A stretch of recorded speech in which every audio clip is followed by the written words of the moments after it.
เสียงมันคือเป็นกล่องๆดอกต้องให้มันเสียงคือเครื่องนั้นยังมาเศร้าจักมวน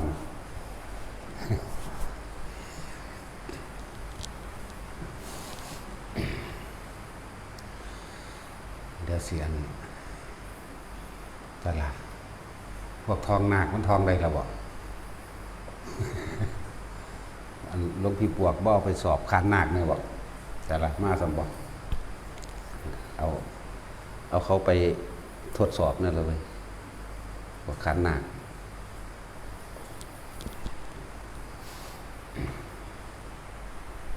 อยู่ลายมือแล้วมันพ่อใดเรามั่งป่านนี่เนาะพวกคานนาคกันนะหลายมือแล้วพ่อใดแล้วล่ะก็สิเราเสริมหรือว่าสร้างมันพูดขึ้นมาให้เราเกี่ยวกับการทรงชาติเจริญชาติมีตัวอย่างในครั้งสมัยพุทธกาลคือนั่งขุดชุตรานั่งขุดชุตราเป็นผู้เลิศในการเข่าชาติทรงชาติเจริญชาตินั่งขุดชุตราที่นั่งศิริมาเอานำห่อนเนยใส่ไปเทใส่หัวเล่านั่นแหละตัวอย่างอานิสงส์ของการทรงชาติหรือเจริญชาติหรือเข่าชาติออกชาติก็ว่าไปนั่งคุชุตราใหญ่ขึ้นแล้วแต่นั่งกับเศรษฐีแต่ว่าเป็นเศรษฐีที่ว่าเป็นมิจฉาทิฏฐินั่นแหละอยู่ตั้งหลายปีแล้วก็บ่ได้มีโอกาสได้ทำบุญในพุทธศาสนาจักเทื่อ ในที่สุดแล้วก็เลยต้องไปจ้างนางศิริมาจ้างนางศิริมานั่นในให้มานอนกับผัวเจ้าของเองเป็นเวลาหลายมื้อในเงิน15,000 กหาปณะ จ้างเขา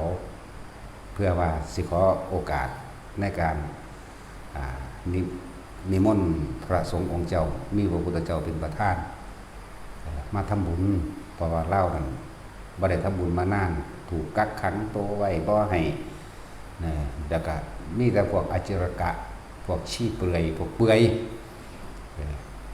ซึ่งเขานับถือพวกนั้นนะพวกอาจิรกะนั่งกับบ่ได้ค่อยได้ทำบุญเลยเขียนจดหมายไปหาพ่อแม่ว่าขอเงินจาก15,000 กหาปณะสีมาจ้างนั่งศิริมาแล้วก็เป็นค่าจ้างให้เขามานอนน้ำผัวแทนนี่คือ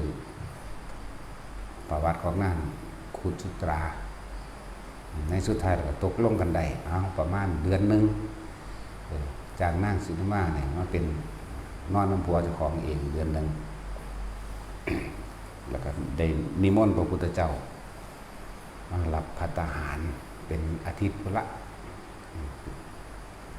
สับเปลี่ยนกันระหว่างพระสงฆ์แน่พระพุทธเจ้าคือมามือสุดท้ายหรอกสับเปลี่ยนกัน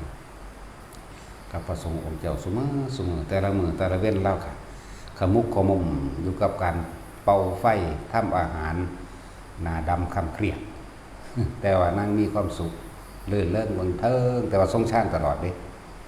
จำว่าทรงชาติตลอดเอาอาการปิติอันใดอันหนึ่งมาเป็นเครื่องยืนยันว่าเป็นผู้ทรงชาติเจริญชาตินั่นแหละ บางที่มันก็เข้าสู่อัปปนาชาติเนี่ยเข้าโดยบ่ได้นั่งนิ่งแต่ว่าแบบในมือใกล้สิเบิดสัญญาล่ะสิเหลืออีกใกล้สิเบิดสัญชาแล้วผัวเพิ่นมายืนอยู่หน้าต่างเห็นเมียน่ะเอามือเสร็จเหือตามคิ้วตามหน้าผากดำหน้าดำมอมแม่มบอกยังไงมอมแม่มแต่ว่าก็ยิ้มให้กันได้ครับผัวแต่เพิ่นมีความสุขผัวกันไปยิ้มใส่แต่ว่าในใจของผัวว่าโอ้ยโง่แทนที่จะมีความสุขกลับมาเป็นขาทาสหลับใส่พวกสมณะหัวโลนได้เห็นว่าสิได้ประโยชน์อย่างไรแต่ว่ายิ้มใส่กันอยู่แต่นางนี่ก็ยิ้มรับด้วยกันแต่นางศิริมาน่ะหลงตัวเองเข้าใจว่าตัวเองน่ะเป็นเมียเศรษฐีอันนั้นแหละเข้าใจว่า เกิดความหึงหวงเขาตีเกิดความหึงหวงเลยแลนลงมาเนี่ยจิตอยู่ในใจว่ามื้อนี้จะต้องเอาน้ำต้มน้ำต้มเนยใสลาดหัวนางมาสั่นแล้วลงมาหอดไปเฮ็ดจังสันอีหลีแต่ว่านางศิริมาเนี่ยเป็นผู้รู้รับทราบในความรู้สึกของคนอื่นใดเนี่ยอันนี้ทรงการทรงชาติอันหนึ่งเด้อทรงชาติจะเลื่อนชาติหรือเข่ามันทรงมันออกมันก็แล้วแต่เพิ่นรู้เด้ตอนที่แลนลงมาจากบันไดในปราสาทหาสั้นนั่นแหละแลนลงมาเพิ่นฮู้ว่าผู้นี้จะต้องตักน้ำราดเพิ่นตั้งสัจจะที่ฐานขึ้นเลยถ้าหากข้าพเจ้าโกรธนะหากข้าพเจ้าโกรธแม้เพียงวาระจิตใดวาระจิตหนึ่งความคิดใดความคิดหนึ่งขอให้น้ำร้อนนั้นจงลวกให้ข้าพเจ้าได้เกิดความเจ็บปวดแสบร้อนนะหากข้าพเจ้าไม่มีความโกรธแม้แต่เพียงนิดหนึ่งน้อยหนึ่งน้ำร้อนนั้นไม่อาจสามารถจะกระคายผิวของข้าพเจ้าได้เลยเนี่ยเป็นหนึ่งนั่นแหละอำนาจของคนที่จิตมีกำลังเข้ามาจิตมีกำลังกับกำลังอันเกิดขึ้นจากการทรงชาติเจริญชาตินั่นแหละจิตมันผ่อนคลายมันบ่คิดบ่นึกบ่กังวลบ่ร้อนบ่มีความคิดในการที่ไปทำลายบุคคลผู้ใดผู้หนึ่งให้เสียชีวิตทรัพย์สินเลยเป็นเมตตาในตนเองเลยเกิดกลายเป็นเมตตาโดยบ่ต้องบอกว่าเมตตาก็ได้เลยเป็นกรุณาเลยเป็นมุทิตาเลยเป็นอุเบกขาเป็นนิโตนี่คืออานิสงส์ของการทรงชาติเจริญชาติมันบ่คิดบ่นึกมันคลอนคลายมันปัสสัทธิมันสงบมันเงียบมันเบามันเป็นสมาธิมันตั้งมั่นอยู่ในอารมณ์อันเป็นหนึ่งนั่นแหละ อันหนึ่งการอธิษฐานจิตให้เรียกว่าตั้งใจมุ่งมั่นสู่จุดหมายก็คือว่าอันนี้แหละเป็นการเสี่ยงสัจจะทำในใจตัวเองไปพร้อมเป็นการทดสอบสัจจะในตนเองในความรู้สึกตนเองไปพร้อมมันเลยมีกำลังหนึ่งจิตเด็ดปัสสัทธิเกิดความสงบเย็นผ่อนคลายบ่มีความกังวลใดๆทั้งสิ้นแม้สิทำงานเราเป่าไฟเราเห็ดนั่นเห็ดนี่เตรียมภัตตาหารแต่ละมือแต่ละเว้นไว้ถวายหมู่ภิกษุสงฆ์ทั้งหลาย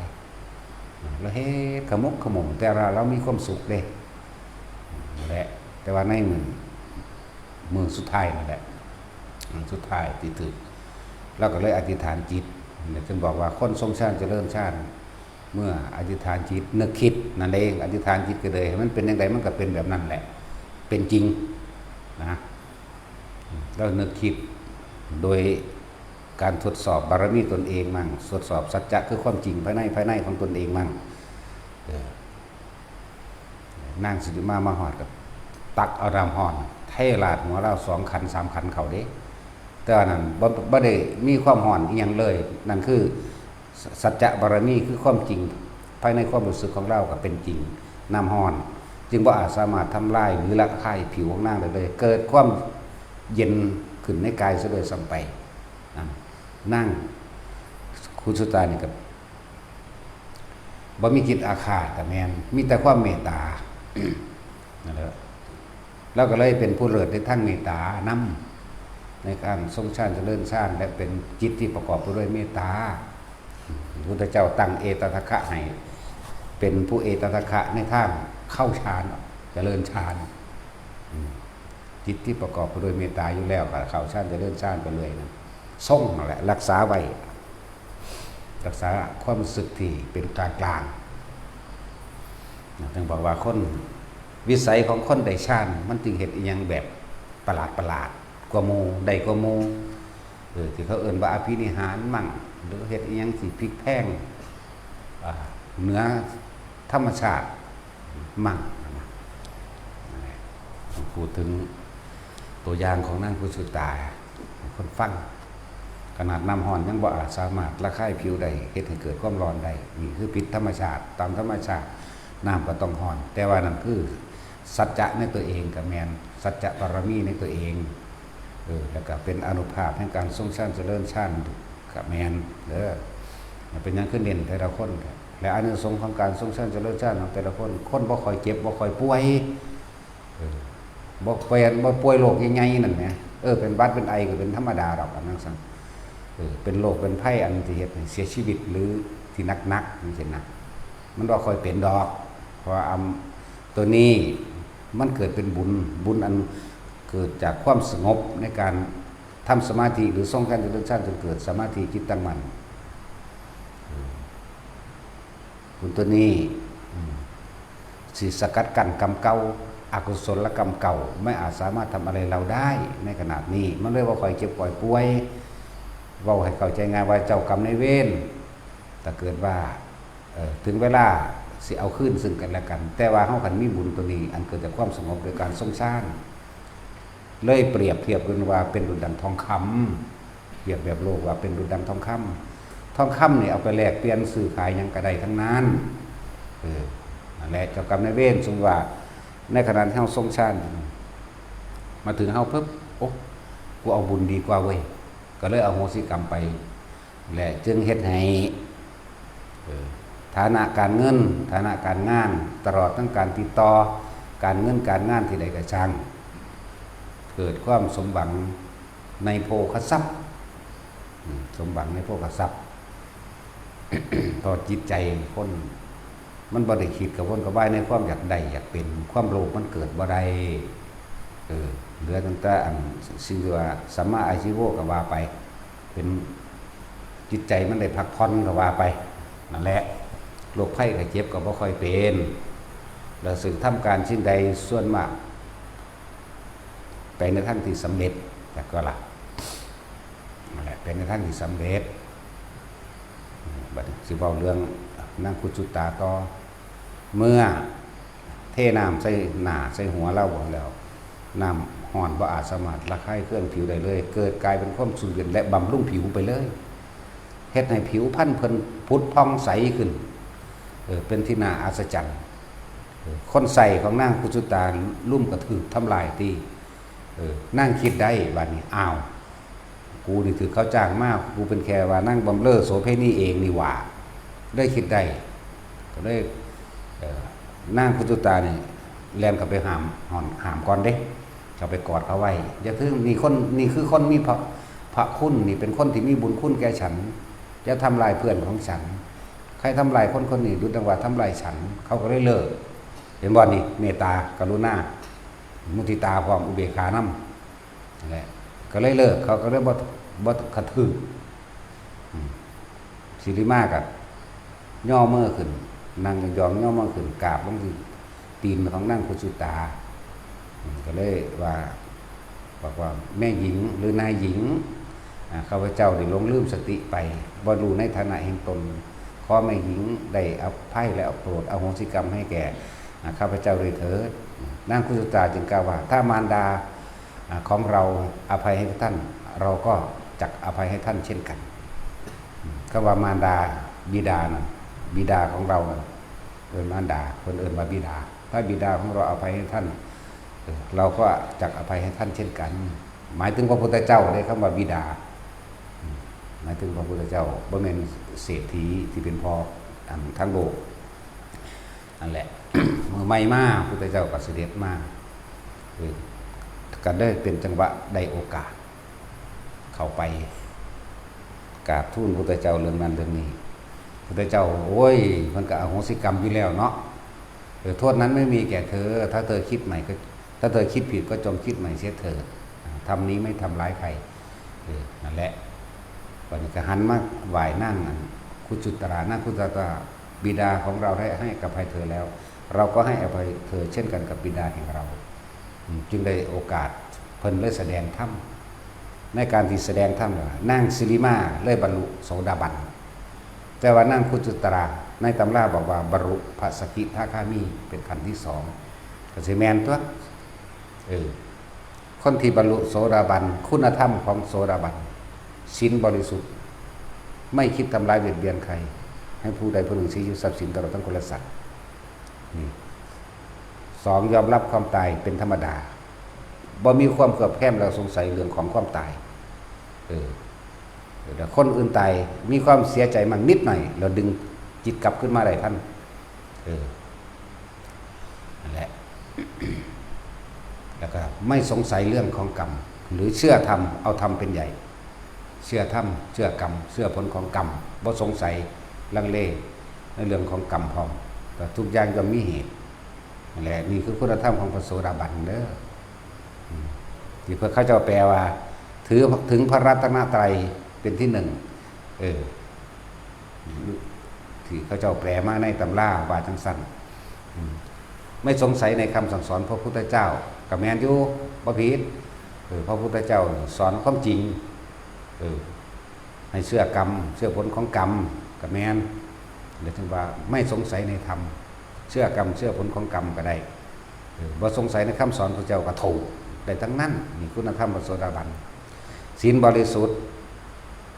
บ่สงสัยเรื่องความตายคือยอมรับตามความเป็นจริงว่าทุกคนเกิดมาต้องตายนี่อันที่สามนั่นแหละจังหวะนี้คือคุณธรรมพระโสดาบันนะเพราะเข้าใจว่าศีลบริสุทธิ์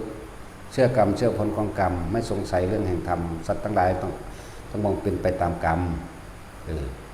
แล้วก็ย่อมรับความตายบ่ถกเถียงที่เขาเจ้าแปลมาว่าพระโสดาบันละสักกายทิฏฐิไม่ถูกอันที่แปลมายังไม่ถูกถ้าละสักกายทิฏฐิทั้งหมดต้องเป็นอนาคามีภูนแต่ที่ว่าละสักกายทิฏฐิทั้งหมดนั่นแหละบ่แมนเด้อ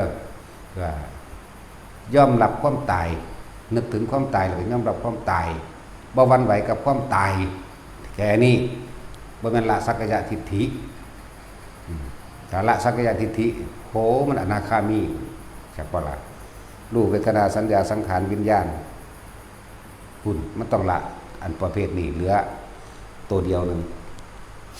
ทำความเข้าใจกันไหม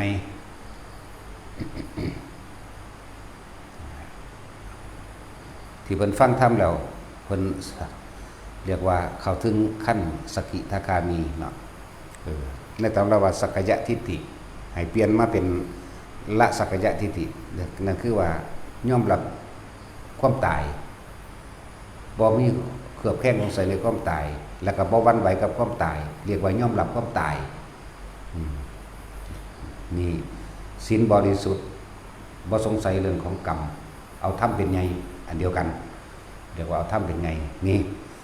ต่อมาครับว่ายังล่ะ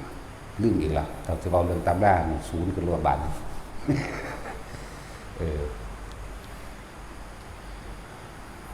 สักกายทิฏฐิวิจิกิจฉาสิปรตุปามาสปฏิฆะ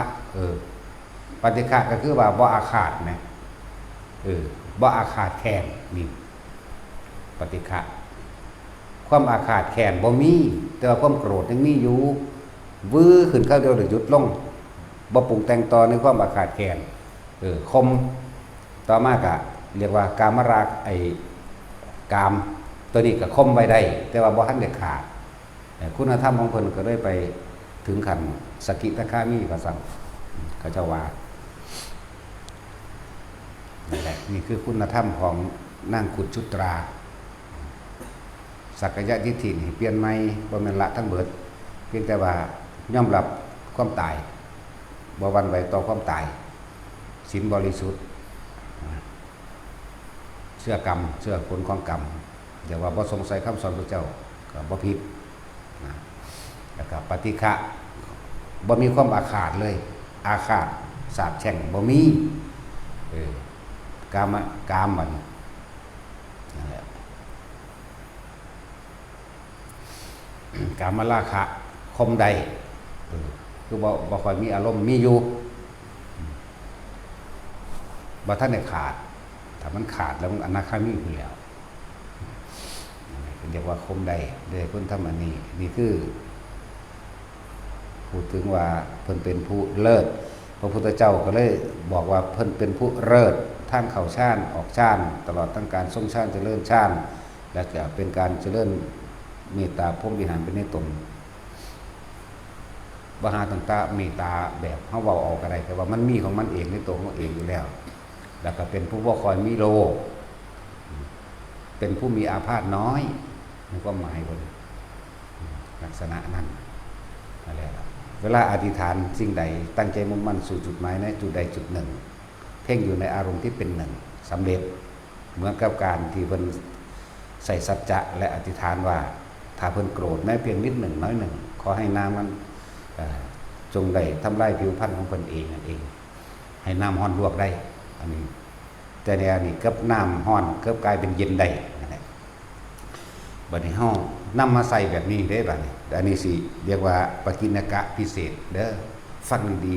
ๆเป็นหมวดของการปกิณกะคืออานิสงส์ของการทรงชาติหรือเรื่องชาติที่พวกเข้าฝึกกันอยู่เดี๋ยวนี้สามารถที่จะช่วยเหลือผู้อื่นได้ด้วยสามารถยายเกี่ยวฮีเขี้ยวก็ฟังดีๆแต่ของก็เห็นเอาเองน้ำแน่อย่าให้แต่ผู้อื่นเห็นให้หลาย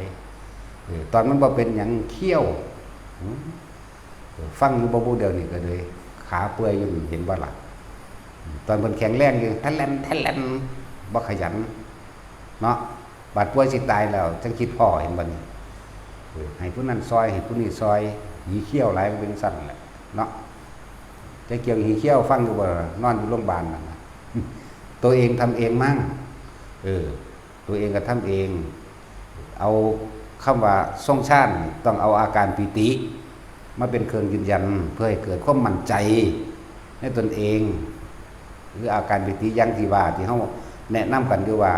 นิ่มๆนุ่มๆหรือนึบๆอยู่กลางหน้าผากนั่นน่ะเอาตัวนี้มันเป็นตัวยืนยันว่าเป็นผู้ทรงชาติเจริญชาติบัดนี้สำหรับคนซอยบัดนี้ถ้าผู้นั้นก็ว่างจิตเป็นอุเบกขาเวทนาใดผู้ซอยก็ต้องทำเหมือนกันผู้ที่อธิษฐานจิตอธิษฐานบารมีตัวเองนั่นนะหรือทรงบุญของตนเองอันเกิดจากความสงบของตัวเองแล้วให้กับผู้นั้นเข้านึกถึงหนาเขาอยู่แล้วจะสิทรงชาติในชาติที่หนึ่งที่สองที่สามก็ช่างหรือเข้าไปเลยยิ่งดีแล้วค่อยๆออกมาแล้วก็ตั้งอยู่แค่ว่าในชาติที่หนึ่งวิตกสุว่าเฮาสิซอยย่ายเกี่ยวขี้เขี้ยวเห็นหนาเล่าพร้อมเห็นบาดแผลเล่าพร้อมเราทรงความคิดจากวันนี้นี่วิตกคือความคิดวิตกทรงความคิดไปให้แผลนี่แผลอยู่หลังตีนนี่จากวันนี้แผลอยู่หลังตีนนี่แล้วก็แผลอยู่หน้าแข้งมันอีกแล้วก็เบิ่งรูปหน้าเราก่อนเป็นดับหนึ่ง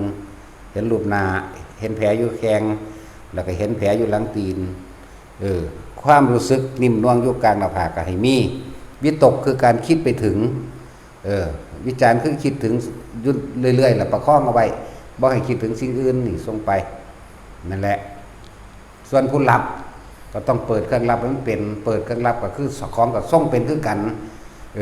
ถ้าปิติบ่เกิดเป็นก็ถ้าปิติบ่เข้าหมายถึงแยกเกี่ยวขี้เขี้ยว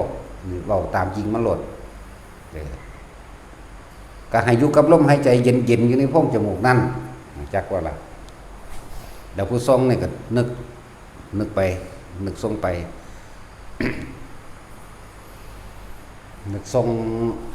ขอความสงบเย็นอันเป็นบุญนี้นี่ขอผลทานบุญกุศลกรรมดีก็ได้แต่ขอผลทานบุญกุศลกรรมดีตลอดทั้งอำนาจแห่งสมาธิจิตแห่งความตั้งมั่นนี่จงถึงแด่แผลที่เกิดอยู่ตรงนี้หลังเท้านี้ข้างแข้งหน้าแข้งนี้ก็ว่าไปหรือยายคนนี้ก็ว่าไปเด้อหรือบ่ว่ายายคนนี้บ่ออกซื้อก็ได้เพราะว่ารูปหน้ามันเห็นอยู่แล้วมันเห็นรูปหน้าอยู่แล้วแล้วส่งไปเฮ็ดมือละเล็กละหน่อยอย่าเฮ็ดหลายเฮ็ดหลายหน่อยแต่ของป่วยเข้าใจว่าล่ะเพิ่นเด้อค่อยๆเฮ็ดไปผู้นั้นก็ต้องเฮ็ดตามเฮ็ดนำคือกันเด้ อันนี้บอกจะสิเว้าไปเรื่อยๆโดยลำดับ อันนี้บอกถึงบุคคลผู้ทรงกระแสให้มันออกจากหน้าผากนี่แหละเข้าใจบ่นี่อุณาโลมมันออกหน้าผากดีบ่ดีมันเห็นหอดแสงขาวนวลหรือท่องอะไรลงไปใส่หลังตีนนั่นลงไปใส่แข้งมันแล้วก็ลงไปใส่หน้าย่ายเกี่ยวมีเขี้ยวก็ว่าไปใน3จุดนี้ไหลลงมาส่วนย่ายเกี่ยวกันต้องทรงชาติเป็นด้วยกัน ดยอาศัยลมหายใจนั่นแหละนะจังสั้นนี่คือบ่ถึงขันตายบัดนี้เบาอีกระดับหนึ่งเด้อสำหรับคนป่วยหรือว่าถึงขั้นเสียชีวิตเอาว่าง่ายๆบัดนี้เอาเรื่องชื่อว่าอะไรวะลืมละเอาเรื่องย่ายเอก็ได้เรื่องย่ายเอนั่นคือคนตายเด้อรู้จักบ่บัดนี้ถึงขั้นเสียชีวิตช็อกด่วนผู้นึงคนช็อกด่วนตายปึ๊บผู้ซอยนี่ก็ต้องทำจังที่ว่าส่งมาตลอดแล้วอธิษฐานจิตตัวนี้ให้มันออกหน้าผากเขาเองครับแม่นบ่ออกหน้าผากแต่ว่ารูปหน้าคนต้องขึ้นคือจังเฮ็ดเดียวนี้เขาก็เห็นรูปหน้าคนมันขึ้นเดี๋ยวนี้บอกไปน้ำเฮ็ดไปน้ำนั่นแหละแต่มันรอดเอาละ บ่ตายหรอกถือถึงว่านั่นหมายถึงว่าถึงขั้นเสียชีวิตผู้นึงก็เฮ็ดไป ผลทานบุญกุศลกรรมดีบุญอันเกิดจากความสงบที่ข้าพเจ้าสังสมอบรมมาและบารมีทั้งหมดนี้จงถึงแด่เนี่ยถึงแด่หน้าตามันมาอยู่แล้วบ่ออกสื่อกระสานมันเข้าไปหาหน้าตาผู้นั้นแหละถ้าคนกำลังตัวเองบ่ถึงผู้นั้นสิป่วยคนช่วยจะป่วยเปรียบเทียบเหมือนกับเฮ้านั่นเป็นยืนอยู่ในที่สูงดึงคนที่ตกหลุมขึ้นมาตัวเล่าเองนี่เอาแบบรูปธรรมเห็นคิดโดยตามความเป็นจริงว่าคือจังคนเฮาดึงคนขึ้นจากน้ำสางบ่อน้ำตกบนในบ่อน้ำเฮาหาเชือกมาแล้วเฮาก็ดึงเขาเป็นธรรมดาตัวเองก็ต้องเหนื่อยเห็นว่าพ่อเข้าใจว่าทฤษฎีนี่ตัวเองก็ต้องเหนื่อยเหมือนกันถ้าตัวเองกำลังไม่พอตัวเองก็เซ่ลมนั่นแหละจึงบอกว่าตัวเองก็ป่วยเพราะกำลังมันเบิดเหมือนกันถึงบ่คันเบิดแต่ว่ามันก็เป็นออดแอดนั่นเองตัวเองก็ป่วยอย่างสั้นถ้าสองคนซอยจังสิมันก็ฟื้นเร็วอยู่ครับนั่นแหละบ่แม่นว่าเฮาก็เฮ็ดเอาตามผู้เขามีประโยชน์ในพุทธศาสนาแล้วคนบ่มีประโยชน์เฮาบ่เฮ็ดให้เด้ก็ฟื้นขึ้นมาพลิกล็อกขึ้นมามีกำลังวังชาเกิดขึ้นมาแบบน่าอัศจรรย์บ่ได้ล่ะผู้ป่วยนั่นหายมาแล้วนั่นมีกำลังวังชาแบบอัศจรรย์เลยดิ้งมาเลยบางทีเลยก็ได้นะนั่นแหละอันตัวนั้นน่ะบ่มีปัญหาสำหรับคนที่มีประโยชน์ต่อพุทธศาสนาเฮาเฮ็ดให้แบบนั้น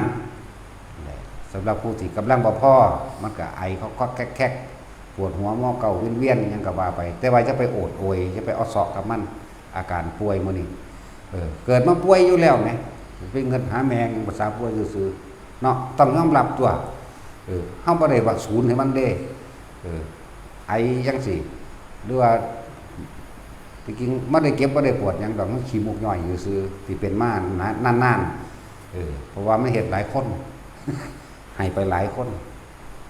แต่คนล่าสุดก็อันนั้นแหละนั่นแหละ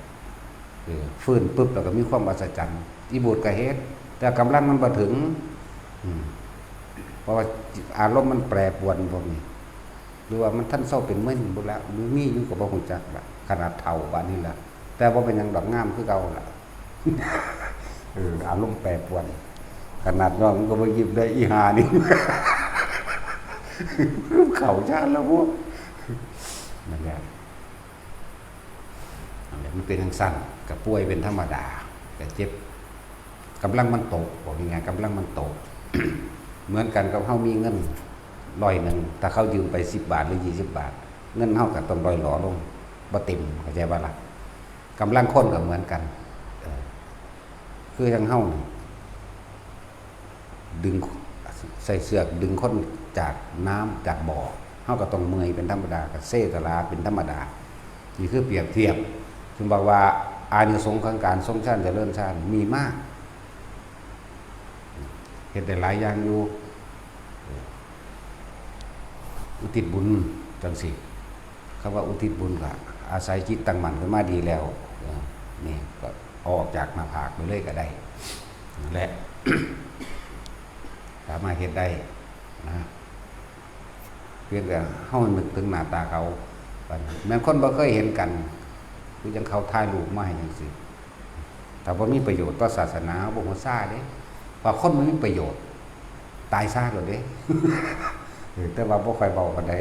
ผมทันสิเสือกตายอีหลีที่เว้าเล่นๆที่มันตายตั้งใจเว้าแต่ว่าบ่มีเจตนามันคนละอย่างกันเด้เว้าไปซื่อๆอันนั้นแบบคนละอย่างกันจึงบอกว่าคนที่มีฌานคนที่มีกำลังของฌานมันเป็นสมาธิมันจิตตั้งมั่นแล้วคนพวกนี้บ่ค่อยฟุ้งซ่านบ่ค่อยคือความคิดของเขาบ่ไปหาทำลายผู้ใดมันบ่คิดออกนี่ล่ะจึงเกิดกลายเป็นกำลังใดกำลังบุญก็ว่ากำลังกุศลก็ว่ากำลังแห่งเมตตาพรหมิหาร4ก็ว่าอยู่ในนี่ทั้งเบิดนั่นแหละเขาจึงเฮ็ดอีหยังได้สำเร็จทั้งที่เขาบ่อยากได้ดอกเขาบ่อยากได้ดอกมันวายยังมันต้องเป็นโลดมันต้องมีโลดมีผู้หามาให้เขาก็ได้สรรหาเองว่าไปร้อยๆซื้อมันก็เป็นของมันดอกจึงบอกให้ทุกคนว่าพากันตั้งใจเฮ็ดมันมีอย่างมากยิ่งกว่านั้นแม้นคนที่ตายในการทรงชาติเจริญชาติอย่างต่ำคือพรหมโลกอย่างต่ำเลยเด้นี่สั้นเฮ็ดไปเรื่อยเฮ็ดไปเรื่อยนั่นแหละเวลาใดเฮาบ่สบายตามลูกเขาว่าเวลานั้นคือเฮาใส่กำลังภายในซอยคนที่เขาหนักซอยคนที่เขาหนักสั้นมันก็เลยเกิดการเสถลามั่งเป็นธรรมดาลูกเขาว่าป่วยบ่สบายเป็นธรรมดาอันนี้มันเป็นแบบนี้เรียกว่าปกิณกะหรือบ่มีในตำราแต่ว่าก็เป็นประสบการณ์ส่วนตัวบอกให้ฟังถ้าเฮาป่วยหนักๆถึงขั้นตายก็อีกอย่างนึงแต่ซ้ำมื้อนี้ก็ซอยผู้อื่นมันก็เลยต้องเสียกำลังเป็นธรรมดาเสียกำลังมันบ่เสียไปไสดอกว่ามันก็สร้างออกมาได้คราวเดียวถ้าผู้นั้นหายปุ๊บเฮาก็หายคือกันหายนั่นแหละจังว่าอันนี้บอกฟังผู้อันเฮ็ดอยู่เรื่อยๆป่วยเด้บ่ธรรมดาเด้บ่แม่นอิหยังสิบอกเขาเอาเด้คนบ่มีประโยชน์ต่อศาสนาหรือบ่แม่นคนที่บ่มีบุญคุณต่อเฮาจะไปเฮ็ดสนใจหรือสิมาเป่าให้แน่หรือบ่เป็นตาสร้างติ่งพื้นแมงโลดสิเป่าอย่างนั้นจริงๆเขาเจ้าบ่ได้เป่าดอกผู้เขาจะเฮ็ดจริงๆเขาเจ้าอาศัยกำลังฌานเองจับปุ๊บปิติขึ้นทั้งหน้าผากปั๊บเขาเจ้าอธิษฐานเขาไปใส่เอาเองดอกนั่นแหละเป่าเป็นกุศโลบายซื่อๆดอกบัดนี้เลยมีคนออกไปเรียนแบบบอกว่าทานั้นคาถานี่พุ่มๆพำๆแต่ถ้าท่านถ้าเป่าเพียงสันนิสิที่มันบ่เศร้าว่ามันมีกำลังหยังมีแต่กำลังตัณหามีแต่ความอยากได้มันแล้วก็3 เดือนก็เศร้าเองเนาะตัดสินเศร้าเองเด้บอกจังซั่นนั่นแหละทำจิตให้มันตั้งมั่นอาศัยการทรงฌานเจริญฌานเมื่อจิตมันตั้งมั่นอีกแล้วอาการปิติเกิดแม้นจะขึ้นทั้งหัวกะซางอยู่กลางหน้าผากก็ตามเพียงแค่ปฐมฌานนั่นแหละวิตกคือการนึกคิดถึงนะซื้อจอเข้าไปในภาพบุคคลผู้เฮาสิซอยบุคคลที่เฮาต้องการช่วยเหลือเขาภาพมันก็เกิดในตาเฮาเองนั่นแหละนิ่มๆน้องๆอยู่กลางหน้าผากไปดีบ่ดีมันเป็นแสงขาวพุ่งไปบางคนกำลังได้สำนันบางคนก็เป็นเหลืองนวลเหลืองนิ่มนวลเนียนพุ่งออกไปนั่นแหละเป็นสั้นแหละ จนนั้นผู้ป่วยจริงๆกับมาปฏิบัติธรรมอยู่แล้วก็พ่อเข้าใจอยู่แต่ว่าผู้บ่รู้จักหยังนี่น่ะไอ้ซอยกูแน่ถ้าเขาบ่เฮ็ดให้ก็ด่าเขาอีกง่านี่ว่าดิเหยียบข้อตัวเองยังบ่ซอยเหลือตัวเองสิผู้ใดซอยเนาะอย่างสั้นล่ะแต่เขาก็มีทุนเดิมอยู่แล้วเฮาก็มีทุนสูงกว่ามันเติมกันมันก็เต็มได้ของพวกนี้เบิดบ่เป็นดอกก็สิว่าเบิดแต่ว่าก็เสียกำลังอยู่ซื่อๆเรื่องมันขึ้นมาใหม่ยิ่งแข็งแกร่งกว่าเก่าดอกยิ่งซอยคนแบบนี้แข็งแกร่งกว่าเก่าแต่หากก็เลือกอย่าเมตตาแบบโง่ๆต้องฮู้จักว่าอันใดควรอันใดบ่ควรเด้ก็ตัวเองก็กำลังตรงกัน บางถ้ากำลังตกบางที่กำลังใจก็อาจตกอยากว่าล่ะอาจตกโอ้ปฏิบัติธรรมก็มีแต่เก็บไข้ได้ป่วยกับจังซี่นาก็มีนะก็แม่นอีหลีนั่นแหละยิ่งคนปรารถนาพระนิพพานเนี่ยโอ้ยมันต้องเอาเต็มที่อยู่แล้วม่านนอกบ้านในเอาเบิดนั่นแหละเริ่มจากม่านนอกก่อนแต่สิมาเข้ามาปฏิบัติธรรมนี่ก็เขาก็มองอีกแบบนึงนะแล้วก็หมู่ก็สิคอยหายไปแล้วก็บ่คอยมีผู้ใดมาคบเด้คนปฏิบัติธรรมเนาะบ่คบแม้งทางดีเนี่ยปูนจังสั่นเด้จังบ่ยุ่งบ่วุ่นวายนั่นแหละมีคนปฏิบัติธรรมบ่เปรียบเทียบเปรียบเปยมันเขาสิเอาเต็มที่ถึงขั้นเสียชีวิตพุ่นเด้พระนิพพานมันต้องอยู่ฝากตายคือเพิ่นว่าเด้ล่ะแต่ว่าเอาตายเขาว่าบ่เอาตายเขาแลกมันสิได้จังไดมันสิเห็นทางใดบ่มันสิเข้าสู่กระแสใดบ่กระแสแห่งความหลุดพ้นนั่นแหละโสตปัฏฐิยังคะนั่นแหละคือพูดถึงกระแสแห่งพระนิพพานคือตั้งใจฟังดีแล้วเข้าสู่กระแสแห่งพระนิพพานได้ก็เรื่องว่าโสดาบันว่าครุ่มไว้คำว่าโสดาบันเป็นคำใหญ่เป็นคำครุ่มไว้จะมาแยกว่าแบบ7ชาติแบบ3ชาติแบบ1ชาติถ้ากันเข้าใจไหมเด้อคำว่าสักกายทิฏฐิเนี่ยคำว่าคุณธรรมของพระโสดาบันละสักกายทิฏฐิแต่คำว่าละนี่คือมันต้องทั้งหมดเป็นอนาคามีเลยอันนั้นเบิดเลยรูปราคะอรูปราคะบ่มีเลยเป็นแหละละคำว่าละสักกายทิฏฐิรูปบ่แม่นของตนเวทนาสัญญาสังขารวิญญาณไม่ใช่เราไม่ใช่เขาไม่ใช่สัตว์ไม่ใช่บุคคลนี่พี่มันรุ่นพี่ไปเด้ละอารมณ์มันก็บ่เกิดโดยท่านเพศพร้อมนี่ตัวยืนยันคำว่าอนาคามีจากโกรธก็บ่มีดอกนะแต่อารมณ์ทางเพศก็บ่มีนี่ตัวยืนยันของพระอนาคามีเด้อนี่คือสักกายทิฏฐิจังสิถือแต่ว่านี่ถ้าคุณธรรมของพระโสดาบันคือยอมรับความตายไม่เถียงแล้วก็ไม่สะทกสะท้านกับความตายไม่หวั่นไหวแล้วก็เห็นตามความจริงว่าความตายนี่หลีกเลี่ยงบ่ได้จึงเป็นปกติธรรมดาบ่มีความยานความตายบ่มีว่ายอมรับความตายหรือนึกถึงความตายนั่นแหละที่สองคือเชื่อกรรมเชื่อผลของกรรมบ่สงสัยธรรมะที่พระพุทธเจ้าออกมาสอนที่สามคือศีลบริสุทธิ์คำว่าศีลบริสุทธิ์นี่เป็นคุณธรรมที่รองรับพระอริยเจ้าทุกอย่างโสดาสกิทาคาอนาคาจนถึงอรหันต์บริสุทธิ์แบบนี้เหมือนกันยังแต่ความของเกี่ยวเท่านั้นและนี่คือคุณธรรมโสดาบันบ่แม่นละสักกายทิฏฐิแต่ยอมรับความตายนี่ต่างหากละสักกายทิฏฐิจริงๆนะเขามันอนาคามีคุณ3อย่างเท่านี้เป็นสั้นที่เขาเจ้าแปลสักกายทิฏฐิละสักกายทิฏฐิเฮาสิบอกให้เข้าใจไหมว่าคือยอมรับความตายไม่สงสัยความตายบ่หวั่นไหวกับความตายเนี่ยยอมรับเรื่องของกรรมอีกไม่สงสัยธรรมที่พระศาสดาสอนก็ว่าคือยอมรับธรรมเอาธรรมเป็นไงในความจำความเป็นจริงเลยเลยจะเอาเรื่องธรรมหรือว่าเข้าใจอีกก็เลยต้องย่นลงมาเพื่อเกิดความเข้าใจศีลบริสุทธิ์แค่นี้บัดนี้ที่เขาจะแปลสักกายทิฏฐิเนี่ยก็เลยให้คนเข้าใจซะวิจิกิจฉาความลังเลสงสัยสิก็บ่คำว่าความลังเลสงสัยไม่สงสัยในคำสอนพระเจ้ากับบ่ผิดถูกต้องอยู่อันนี้แต่ว่าวิจิกิจฉาไม่สงสัยเรื่องของกรรมคุ้มไว้แล้วก็เขาจะว่าฉาบฉวยรูปคำศีลสั่นมันบ่แม่นเด้ศีลต้องบริสุทธิ์เลยเด้อนี่ตั้งหากเด้อ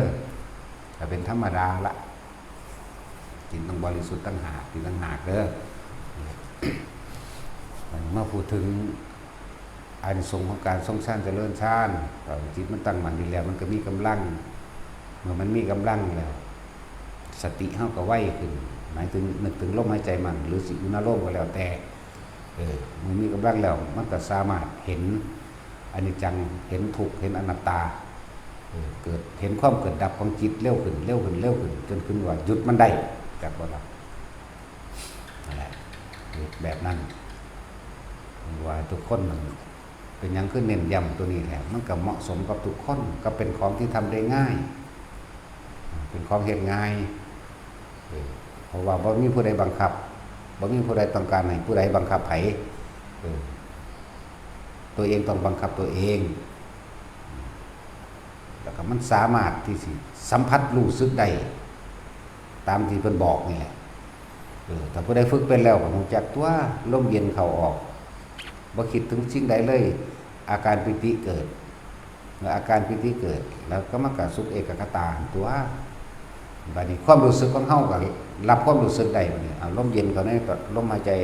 เย็นวืดวาดไปมาเอานิ่มๆลงๆอยู่หน้าผากเด้อนี่อันนี้เฮาหมายเอาแบบระบบเทคนิคระบบเทคนิคเฮาบ่ได้เอาแบบปกติอานาปานสติ16ขันธ์มันยืดก็บ่ผิดดอกแต่ว่าเฮาเอาระบบนี้รัดเอาเลยว่าให้ทุกคนเฮ็ดแบบมื่นตาเด้อนะเหลือบตาดูปลายจมูกตนเองแล้วหายใจเข้าถ้าคนคิดมากก็เลยต้องเอาคำคิดมาแทนด้วยอาการคิดว่าหายใจเข้าพุทหายใจออกโทหายใจเข้าพุทหายใจออกโท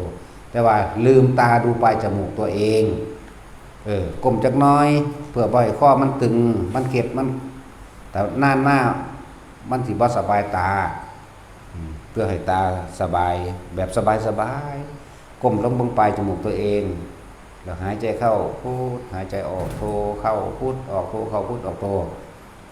บ่เกิน5นาทีดอกถ้าเฮาบ่คิดเสียหยังซะเลยต่อไปนั้นน่ะก็เลยเกิดความนิ่มๆนวลๆหรือนึบๆหรือตึงๆตรงกลางระหว่างคิ้วหรือหน้าผากนั่นเองนี่คือเอิ้นว่าฌานขั้นต้นปฐมฌานคือภาษานั้นว่าวิตกวิจารปิติสุขเอกคตาเอกะแปลว่าหนึ่งอารมณ์ตั้งมั่นเป็นหนึ่งนั่นแหละไปฝึกเอายืนเดินนั่งนอนให้คล่องเสียก่อนส่วนชั้นที่2อันน่ะเดี๋ยวมันเป็นขึ้นเองดอกไม่คิดบ่มีความคิดชั้นที่2ย่างไปธรรมดาเนี่ยนึบขึ้นกลางคิ้วกลางหน้าผากเฮาเองดอกนี่จึงบอกว่าปีติสุขเอกคตาชั้นที่3ในภาษาเพิ่นว่าสุขเอกคตาคือความสงบนั่นแหละสุขก็ดีสุขอันเกิดจากความสงบอันยังสิไปเสมอด้วยเกิดจากความสุขใดที่จะเสมอด้วยความสงบไม่มี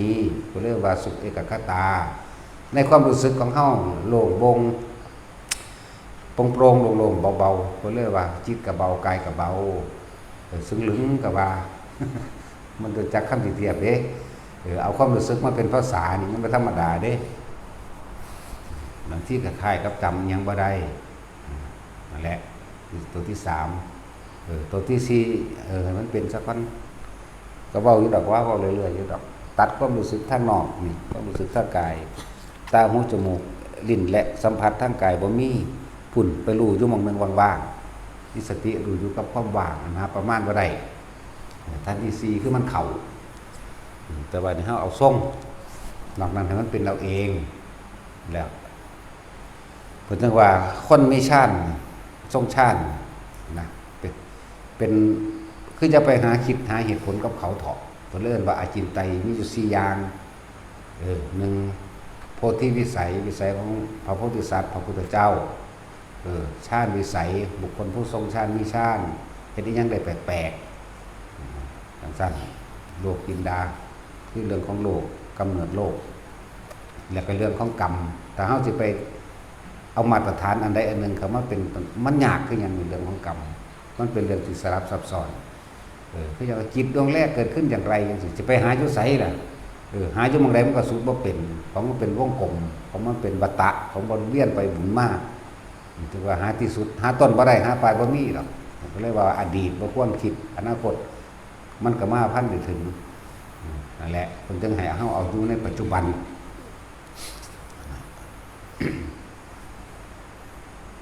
ชื่อว่าชั่วเขาเจ้ามีฤทธิ์มีเดชหรือยังก็แล้วแต่ก็อาศัยฌานเบิดนั่นแหละ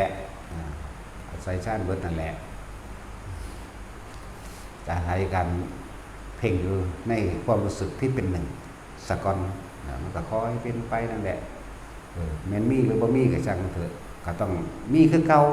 พวกสุขวิปัสสกะก็ต้องมีฌานคือเก่า แต่จิตมันบ่ตั้งมั่นน่ะ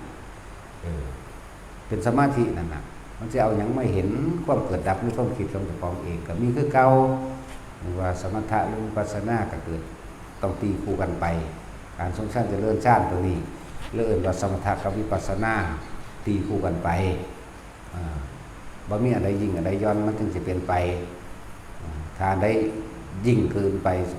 บางคนก็มักเข้าฌานแล้วติดความสงบแบบนั้นไปเลยบ่เดินปัญญามันก็เลยบ่ได้บรรลุคุณวิเศษอันนั้นแต่ว่าเก่งกระทั่งเข้าฌานจังซี่ก็มีแต่ว่านี่เฮาเฮ็ดส่งไปนำกันเลยสมถะวิปัสสนาตีคู่กันเลยเฮ็ดไปนั่นแหละความรู้สึกเจ้าของสิบอกเจ้าของเองดอกว่าเจ้าของบรรลุธรรมอันใดก็ดีบ่ต้องไปถามไผเฮาตอบเจ้าของเอง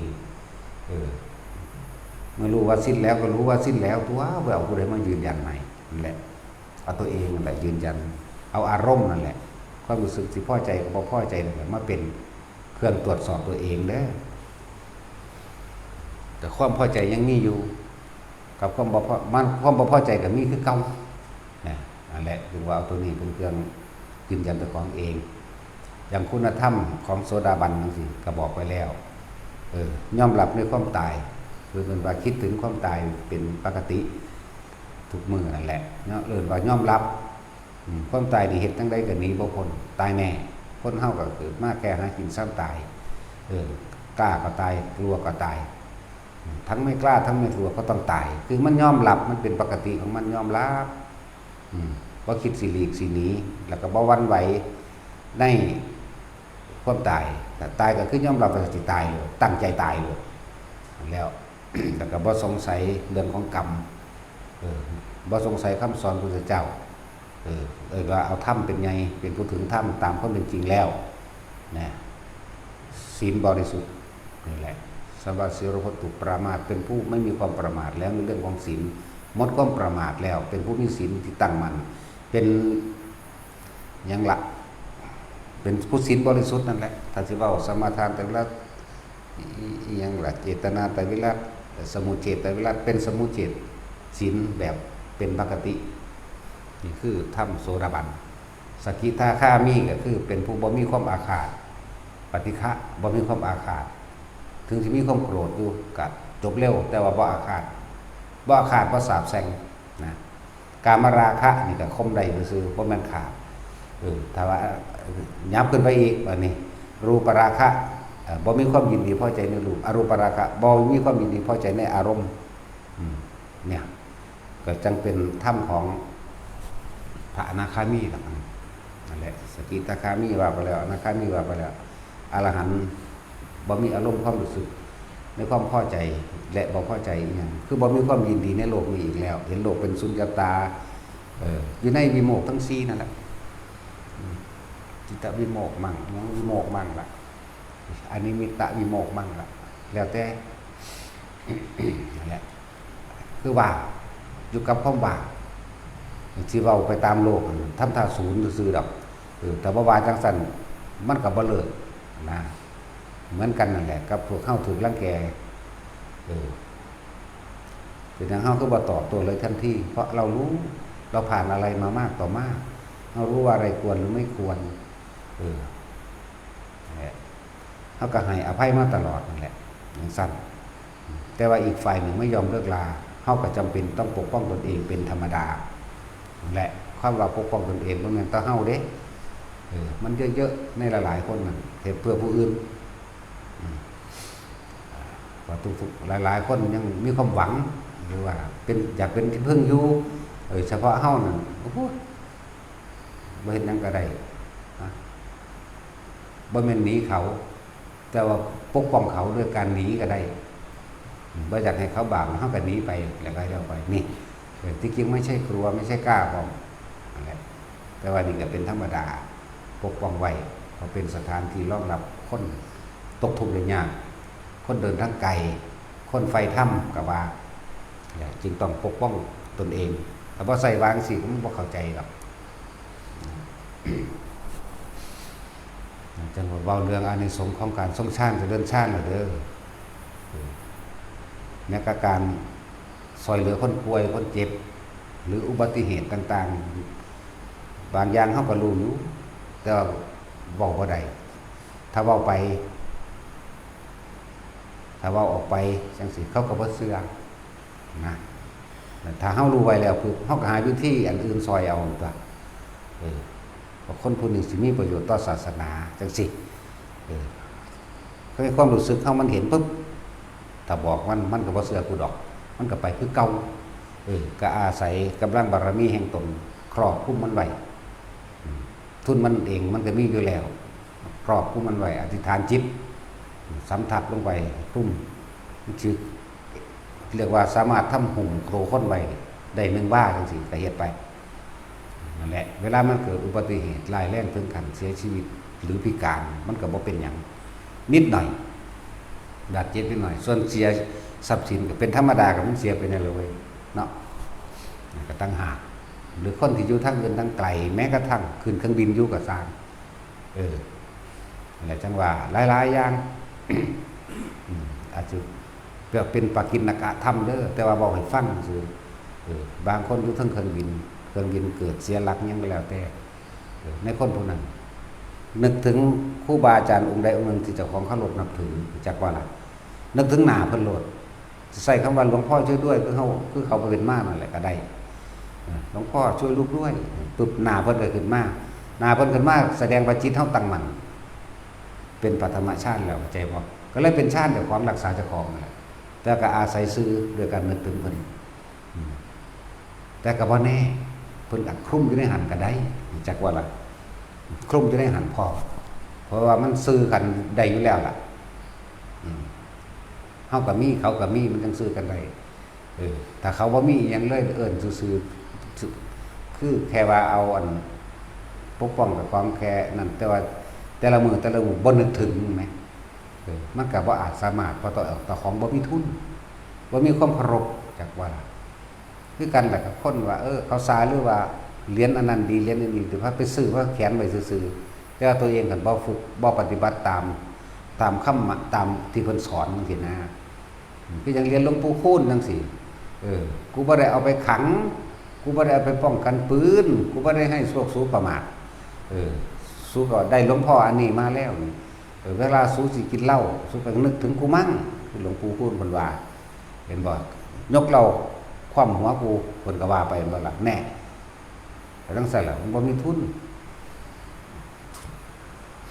เอาไปตามความนิยมคนซื่อๆนะเอาไปอวดอ้างกันซื่อ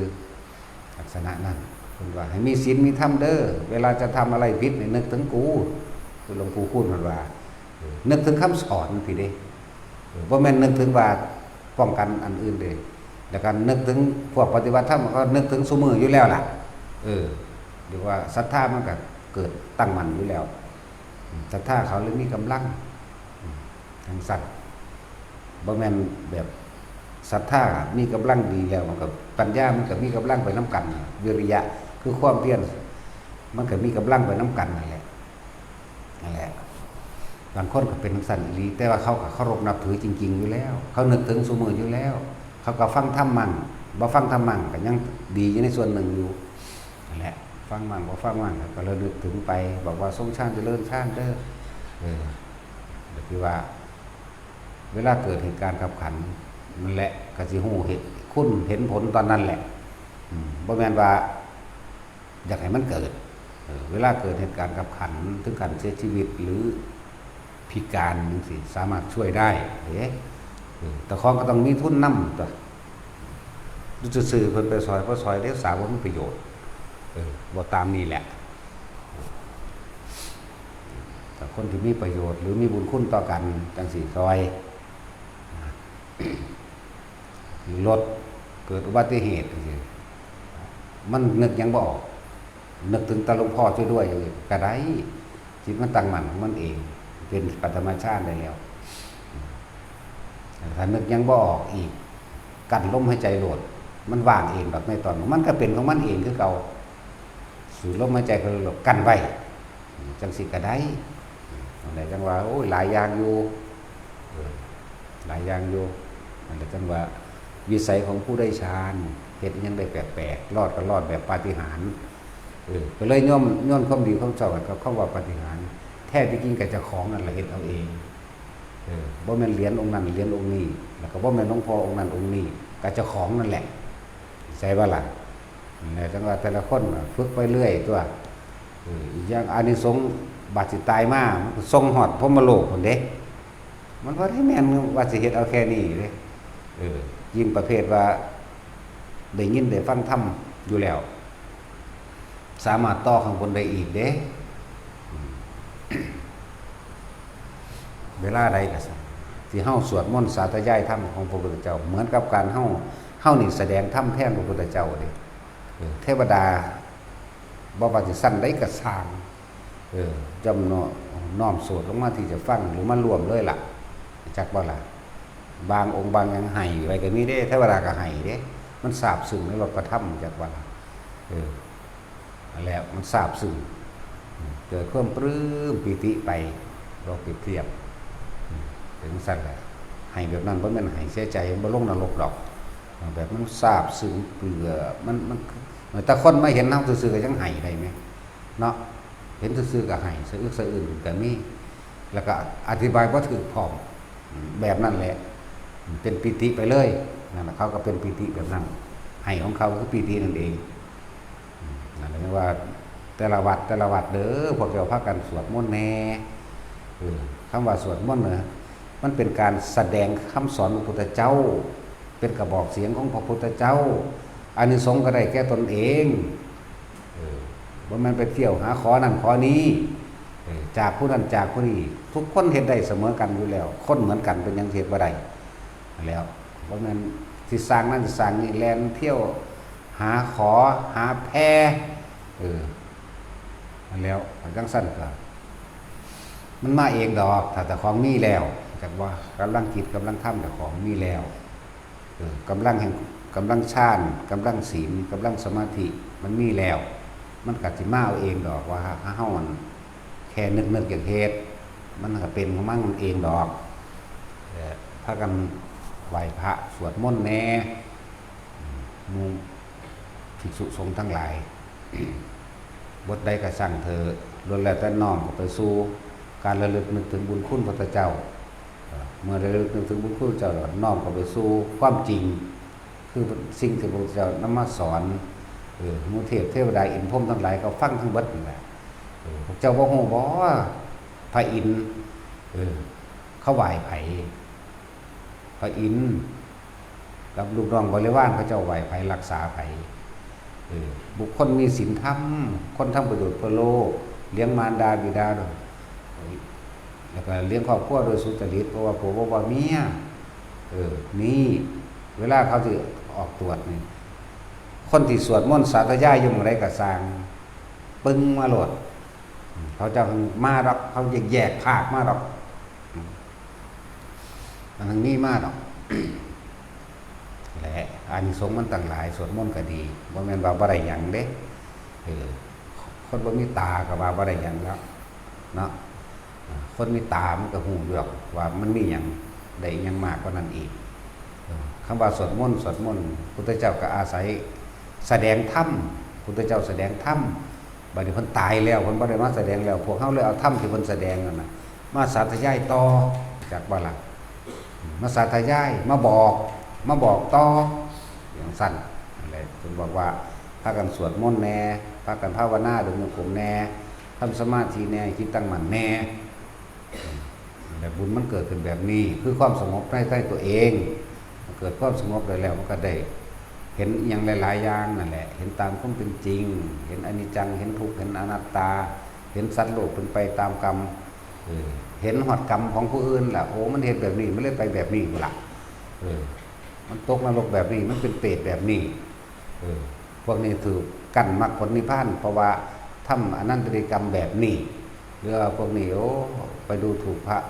ว่าถึงขันอนันตริยกรรมก็สร้างเลยกันมรรคผลในศาสตร์นั้นๆของเจ้าของไปก็มีจริงๆนะหลายแบบนี่ว่าเห็นกรรมของเขาก็ได้จริงๆทั้งที่ไม่อยากเห็นหลายอย่างจะดอกเห็นนี่ยังแปลกๆก็ว่าไปมาพากัน คำว่าสาธยายธรรมสวดมนต์เป็นการแสดงธรรมของพระพุทธเจ้าเด้อถึงแม้ว่าหมู่เราสาวกเพิ่นสิแต่งขึ้นมาใหม่ก็สร้างก็เป็นการระลึกนึกถึงบุญคุณของพระพุทธเจ้าคือบทพระหงส์มหากรุณิโกจังซี่ก็เป็นการแต่งขึ้นมาใหม่แต่ว่าเป็นการแต่งโดยสัจจะเฮาระลึกถึงพระพุทธเจ้าว่าสนะนางกินจมานิกาแบบใดสนะสร้างนาราคิลิ่งแบบใดสนะพวกอันนิกล้นแบบใดสนะพญานาคอันนั้นอันนี้แบบใดนี่เป็นการสัจจะพูดไปตามความเป็นจริงแล้วถึงจะเป็นบทแต่งใหม่ก็ดีล้วนแล้วถ้าเป็นคนระลึกถึงบุญคุณเป็นคนที่มีความอ่อนน้อมถ่อมตนทำตัวนั่นน่ะลึกถึงคุณของเพิ่นกันแล้วบทได้กระสร้างบ่แม่นการขอร้องบ่แม่นการอ้อนวอนแต่ว่าเป็นการใส่สัจจะยิ่งเป็นบทที่พระองค์เป็นผู้พาว่าเอาเองมันบ่กี่บทเด้ที่พระพุทธเจ้าเฮาว่าเอาเองเขาว่าปริตเนี่ยเมื่อกี้บทดอกบทญาณีจังซี่บทกรณีจังซี่วิรูปเขจังซี่ฉัตทันตปริตวัตกะปริตโมระปริตมหาธารณะปริตสรการวิสุทธิ์จังซี่แล้วส่วนทั้งปัญญาจังซี่ก็เป็นพัทธรรมจักรอนัตตลกนะอธิตปริยยสูตรด้วยว่าด้วยอายตนะมื้อนี้นั่นแหละเมื่อกี้บทดอกที่พวกเฮาสวดๆกันอยู่อย่างนี้แหละบางที่คำว่าอันนี้อาการวัตตาสูตรความเป็นมาและเหตุแห่งความสำเร็จเหตุแห่งความสำเร็จพระสัพพัญญุตญาณขององค์พระสัมมาสัมพุทธเจ้าทุกๆพระองค์เด่นถึงมันสิยาวแต่ว่าอานิสงส์มันมากเด้อพากันว่าไปโลดว่าไปในใจเฮานั่นแหละว่าไปสวดไประลึกนึกถึงไปเป็นความเป็นมาเพิ่นเริ่มละอาการวัตความเป็นมาของการตรัสรู้สัมมาสัมโพธิญาณก็ว่าไปและพระสารีบุตรสำเร็จเป็นผู้ทูลถามว่ามีธรรมอะไรจะป้องกันบาปกรรมให้กับหมู่สัตว์ทั้งหลายแม้การสวดเพียงครั้งเดียวหรือการได้ยินเพียงครั้งเดียวแต่ในขณะที่ใจสิขาดตายระลึกถึงเพียงว่าอาการวสุตังมังรักขตุจังสิสามารถป้องกันนรกได้ถึง90 แสนกับอยู่ป้าตุ้มขึ้นหลายเนี่ย91กับมัน90 แสนดอกอาจจะเขียนเวอร์ไปก็ได้ผู้แต่งก็บอกว่าแต่สวดไปเถอะป้องกันบาปถ้ำบ่ให้ตกนรกมันว่าแบงสั้นแต่สิแม่นตัวทำมันไปข้างอยู่สวรรค์สั้นใดสั้นหนึ่งมันอาจจะผ่านไปอีกเท่าไร90กับก็ได้แต่สิเป็นความเพลินนั่นแหละนะบางทีเอาน้ำผ้าเฮ็ดดีเดียวนี้คือจังพวกเข้าบอกฟังคำแปลของสราการวิชาสูตรเบิ่งได้เป็นเนาะบ้านใดเมืองใดอยากให้เจริญด้วยโภคทรัพย์ต่างๆเจริญด้วยเรียกว่าต้นอ้อยต้นฝ้ายหรือช้างม้าวัวควายสัตว์ในบ้านต่างๆไม่โทมนัสขัดใจสัตว์เลี้ยงทั้งหลายอยู่ในโอวาทฟังความเฮาเขาหน้าน้ำสามปลายังก็ว่าไปบ่ได้อึดบ่ได้อยากฝนก็ตกต้องตามฤดูกาลก็ว่าไปพากันเฮ็ดเอาตัวในมหาธารณประดิษฐ์นั่นไม่พึงตายด้วยตกน้ำปืนไฟไม่พึงตายด้วยหอกดาบเราแหลมและปืนไฟไม่พึงตายด้วยยาพิษมันตายด้วยพิษงูมันตายด้วยพิษนาคมันพึงตายด้วยยังก็ว่าไปการทั้งสั่นอันนี้เพิ่นว่าเฮาก็ว่าไปนำเพิ่นนั่นแหละนี่แหละในธารณประดิษฐ์มั่งในสราการวิชาสูตรมั่งนะนั่นแหละจังว่าพากันเฮ็ดแน่มันได้แก่ตนเองมันบ่ได้แก่ผู้อื่นดอกบ่ต้องย่านเพิ่นได้ดีดอกเพิ่นบ่ได้ดีแล้วล่ะเพิ่นบ่มาเกิดแล้วพระพุทธเจ้าก็ดีเพิ่นถ้าเป็นผู้บอกแล้วก็แล้วไปนั่นแหละจนแล้วถ้าเป็นของเจ้าของสมบัติเจ้าของสมบัติที่โจรลักไปบ่ได้ได้บุญบ่ได้คือเงินเด้บ่ได้คือหมกม่วงคือหน่อไม้เด้แต่หมกม่วงคนยังมาลักเอาได้หน่อไม้คนก็ลักเอาได้แต่บุญอันเกิดจากความสงบของตนบ่ว่าสิด้วยวิธีใดก็ตามบุญอันเกิดจากการให้ทานบุญอันเกิดจากการรักษาศีลบุญอันเกิดจากยังละภาวนานี่ไผก็ลักไปบ่ได้นั่นแต่เพี้ยนพยายามเอาตามความเป็นจริงเลยนั่นแล้วเป็นคนเจ้าของเบิดเฮ็ดได้ก็สร้างก็ยังมาเกิดอีกก็ทุกข์อีกคือเก่าหม่องบ่ทุกข์มีหม่องเดียวตรงนั้นทุกข์ทั้งนั้นเกิดเป็นหยังก็สร้างเกิดจากการแก่ แล้วก็เจ็บป่วยเอาก็พัดพรากจากสิ่งที่รัก และสิ่งที่รักก็พัดพรากจากเฮาพร้อมบ่ได้อยากได้หยังบ่ได้ดังใจพวกเฮาก็ทุกข์อยู่คือเก่าสุดท้ายก็ตายคือเก่านี่บ่ได้ตายคือใหม่เด้ตายคือเก่าจักว่าล่ะมันเที่ยงเวียนว่ายแต่เกิดมันของเก่าเด้พอเกิดพอตายเด้ละของเก่านั่นเลยสัญญานั่นแหละดับให้มันเป็นนี่สอนอยู่ซุมื้อบอกอยู่ซุมื้อแนะนำอยู่ทุกมื้อคือคำถามเขาว่าอยากให้แม่งดำๆไปน่ะเฮ็ดจังไดก็ทรงชาติเจริญชาติแล้วอธิษฐานจิตส่งบุญให้เขาขอผลทานบุญกุศลกรรมดีที่ข้าพเจ้าก็ทำมาแล้วตั้งแต่จนถึงปัจจุบันนะจนถึงหมู่แมลงทั้งหลายเหล่านี้เถิดนึก2-3ครั้งเฮ็ดจัก3 มื้อมันก็ไปดอกบ่ต้องไปฉีดยาฆ่าแมลงมันดอกไว้ว่าสิเช็ดแมงงอดงูหรือสัตว์หยังต่างๆมันมาหาเฮามันไต่เฮาไปซื่อๆมันก็ไปมันบ่กัดดอกมันสิไปเฮ็ดไปนี่คืออานิสงส์การทรงชาติเจริญชาติที่บอกมานี่ก็ต้องเอาบุญให้เขาบอกง่ายๆว่าเอาบุญให้เขาแต่ว่าบุญจักเป็นจังใดกันแน่ก็เลยต้องบอกว่าจังซี่ไว้ก็ฟังบ่เข้าใจก็ไปตายซะจังบ่บาปหลายเนาะแม่นบ่ล่ะอยู่หลายอยู่โดนหลายมันสร้างภพขึ้นมาอีกเท่าใดภพนับบ่ได้นี่อธิบายขนาดนี้แล้วถอดออกจากสิ่งที่เห็นที่หูแล้วก็มันสิของเป็นพร้อมแล้วก็อิงตำราไปพร้อมอยู่ได้ล่ะเดี๋ยวเขาสิว่านอกตำราก็เยอะนั่นแหละเอาสมทาน